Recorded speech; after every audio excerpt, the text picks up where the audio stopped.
একটা বোলের মধ্যে আমি বিউলির ডাল নিয়ে নিয়েছি। এখানে 250 গ্রাম বিউলির ডাল আছে। আমি ভালো করে বেছে নিয়েছি। এবার জল দিয়ে দিয়ে ধুয়ে নেব, মানে 3-4 বার বিউলির ডাল ধুয়ে নিতে হবে। তো দেখে বুঝতে পারছো কি আজকে রেসিপিটা হলো দই বড়া।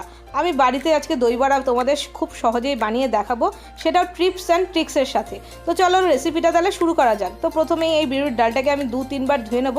2-3 বার নয়, আমি 4-5 বারই ধুচ্ছি, কারণ 2-3 বার ধুলে এর মানে ময়লাটা কাটবে না। তো 4-5 বার আগে ভালো করে পরিষ্কার করে ধুয়ে নিই।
একটা গ্যাসের মধ্যে সসপ্যানের মধ্যে একটুখানি জল গরম করে নিয়েছি, মানে হাফ সসপ্যান মতন জল গরম করে নিয়েছি। আর গরমটা কিন্তু খুব হালকা গরম করেছি, মানে কুসুম কুসুম গরম করেছি। তার মধ্যে এখন বড়াগুলো ছেড়ে দিচ্ছি। আর এই বড়াগুলো কিন্তু বেশিক্ষণ জলে থাকবে না, জাস্ট 1 মিনিট রেখে আমি কিন্তু তুলে দেবো। ওই 1 মিনিটের মধ্যে আমি এদিকে দইটা বানিয়ে নিচ্ছি। তো আমি একটা বড় বাসনে, যেটার মধ্যে আমি দই বড়াটা বানাবো একবারে, তার মধ্যে আমি দইটা নিয়ে নিলাম। এখানে 500 গ্রাম দই নিয়েছি আমি। আর এখন দইটাকে একটা চামচ দিয়ে ভালো করে ফেটিয়ে নিচ্ছি। দইটা একদম স্মুথ করে দেবো। আর দরকার পড়লে দইয়ের প্যাকেটটা ধুয়ে কিন্তু আমি একটু জলও দিয়ে দেবো। দইয়ের প্যাকেটের মধ্যে অনেকটা দই লেগে থাকে, সেই দইটুকুও কিন্তু আমি ফেলবো না। এবার আমি দিয়ে দিচ্ছি হাফ চামচ মতন ভাজা জিরের গুঁড়ো, 1 চামচ লঙ্কার গুঁড়ো। লঙ্কার গুঁড়োটা তোমরা তোমাদের ঝাল অনুযায়ী দিয়ে দেবে। আর এখানে দিয়ে দিচ্ছি 1.5 চামচ চিনি। আর তার সাথে সাথে দিয়ে দিচ্ছি 1 চামচ ভর্তি করে নুন, বিট নুন। অবশ্যই কিন্তু বিট নুন দেবে। আর এবার সব কিছু একবারে ভালো করে নাড়িয়ে নেব, ভালো করে ফেটাবো দইয়ের সাথে। আর এখন দইটা ফেটাচ্ছি, আর দই থেকে খুব সুন্দর একটা গন্ধ আসছে, কারণ সব ভাজা মশলা পড়ে গেছে, বিট নুন পড়ে গেছে, মানে দুর্দান্ত একটা গন্ধ কিন্তু এসে গেছে দই বড়ার। এবার আমার 1-1.5 মিনিট হয়ে গেছে। এবার জল থেকে আমি বড়াগুলোকে হাত দিয়ে, 2 হাত দিয়ে ভালো করে চিপে চিপে আমি দইয়ের মধ্যে দিচ্ছি। একদম ভালো করে 2 হাত দিয়ে চিপে চিপে জলটাকে বের করে দিতে হবে, কিন্তু দই বড়ার মধ্যে কিন্তু এক ফোঁটাও যেন জল না থাকে। আর আমি এখানে দুটো বাসনে দই বড়া বানাচ্ছি। তো দুটো বাসনের মধ্যেই তাই দইটাকে ভাগ করে নিয়েছি। এবার বড়াগুলোকে আমি হাত দিয়ে চিপে চিপে যতটা সম্ভব জলটাকে নিংড়ে আমি বড়াগুলো দইয়ের মধ্যে ফেলছি।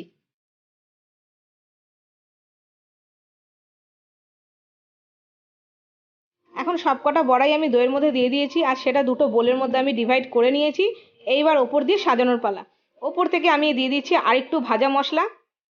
আর ভাজা মশলার মধ্যে কিন্তু এখানে রয়েছে জিরে ভাজা আর অল্প একটু মৌরি ভাজা। আর এবার দিচ্ছি তেঁতুলের মিষ্টি চাটনি। আর তেঁতুলের মিষ্টি চাটনি কিন্তু লাস্ট রেসিপিতেই তোমাদের সাথে আমি শেয়ার করেছি, তোমরা বাড়িতে বানিয়ে রাখতে পারো। তাহলে কি হয়, তেঁতুলের মিষ্টি বানানো চাটনি বানানো থাকলে এরমভাবে ফট করে যে কোনো রান্নাতে, সে দই বড়া বলো, ভেলপুরি বলো, বা যে কোনো কিছুতেই কিন্তু দিয়ে দেওয়া যায়। তো আমি এখন তেঁতুলের মিষ্টি চাটনি আমি দিয়ে দিয়েছি। এরপরে দিচ্ছি আমি ঝুড়ি ভাজা, কারণ দই বড়াটাকে একটু ক্রাঞ্চি করতে হবে আর দেখতেও সুন্দর করতে হবে, সেই জন্য যতটা সম্ভব একটু বেশি করে ঝুড়ি ভাজাও দিয়ে দিচ্ছি। ফাইনালি আমার দই বড়া কিন্তু একদম রেডি হয়ে গেছে। এখন আমি এই দই বড়ার বোল দুটোকে ফ্রিজে ঢোকাবো আর 2-4 ঘন্টা ঠান্ডা করে তারপরে সার্ভ করব। ভীষণ ভালো লাগে খেতে। বাড়িতেই যখন এত সুন্দর দই বড়া বানানো যায়, কেন আমরা বাজার থেকেই কিনে খাবো। আর খুব সহজেই খুব তাড়াতাড়ি আমি বানিয়ে ফেললাম। তো তোমরাও কিন্তু এইভাবে বাড়িতে বানাও আর সবাইকে হ্যাপি করে দাও। আজকে এই পর্যন্তই, বাই বাই।